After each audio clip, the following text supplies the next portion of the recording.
ভোরের গ্রাম ছাপড়ার ঘর, বাইরে টুপটাপ বৃষ্টি।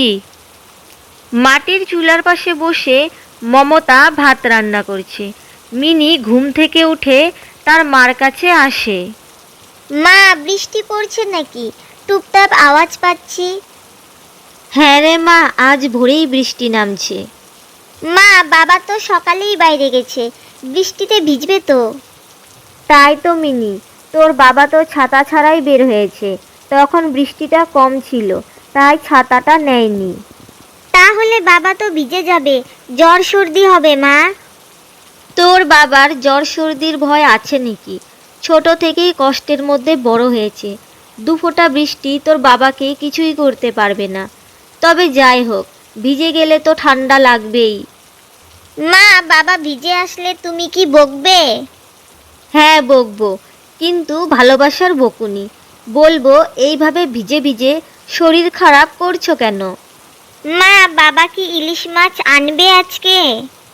হ্যাঁ রে মিনি, তোর বাবা বলছিল যদি একটু কম দামে ইলিশ মাছ পায় তাহলে নিয়ে আসবে। আমার জন্য বাবাকে এত ভিজতে হলো। মিনি, আমাদের সংসারে টাকা কম, কিন্তু ভালোবাসা কম না। ইলিশ নিয়ে যান, টাটকা মাছ, টাটকা। আজকে একটা টাটকা ইলিশ নিতে হবে। মিনির অনেক দিনের ইচ্ছা ইলিশ খাবি। আজ না হয় একটু কষ্ট করে কিনেই নি। এই যে ভাই, এই ইলিশটা দেখেন, একেবারে টাটকা, নিলেই লাভ। দাদা, দামটা কত? জোড়া 580 টাকা।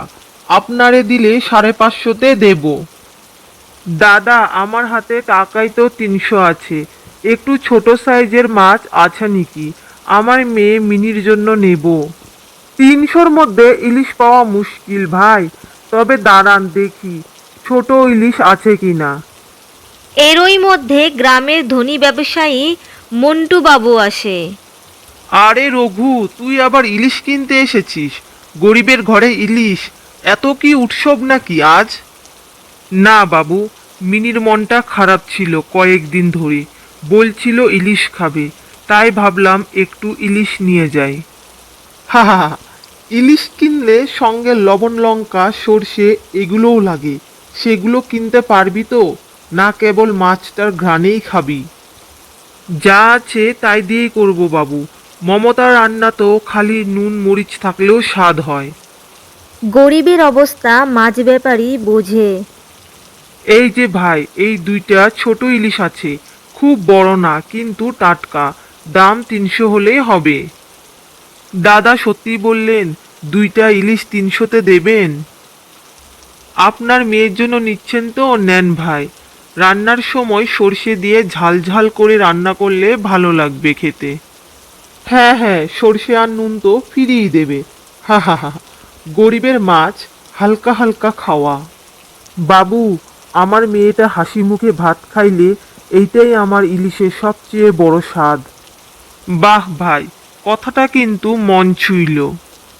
এরপর রঘু মাছ নিয়ে বাড়িতে আসছে। তার বউ আর মেয়ে তার জন্য বারান্দায় দাঁড়িয়ে আছে। এই যে এলাম, পুরো ভিজে গেছি মমতা। ভিজবেই তো, তোমাকে বলেছিলাম ছাতাটা নিতে, কিন্তু নিলে না। বাবা, বাবা, তুমি কি ইলিশ মাছ এনেছো? হ্যাঁ রে মা, এনেছি। মা, বাবা সত্যি ইলিশ মাছ এনেছে। এতদিন পরে আমাদের বাড়িতে ইলিশ মাছ এলো। টাকাটা হাতে কম ছিল, তবু নিয়ে আসলাম। মিনির মুখে হাসি দেখলে সব কষ্ট সার্থক। এখন মাছটা কেটে রান্না করে ফেলো। আগে তোমার ভেজা কাপড়টা বদলে নাও, না হলে ঠান্ডা লেগে যাবে তো। ঠিক আছে মমতা। এরপর মমতা মাছ কেটে রান্না করতে শুরু করে।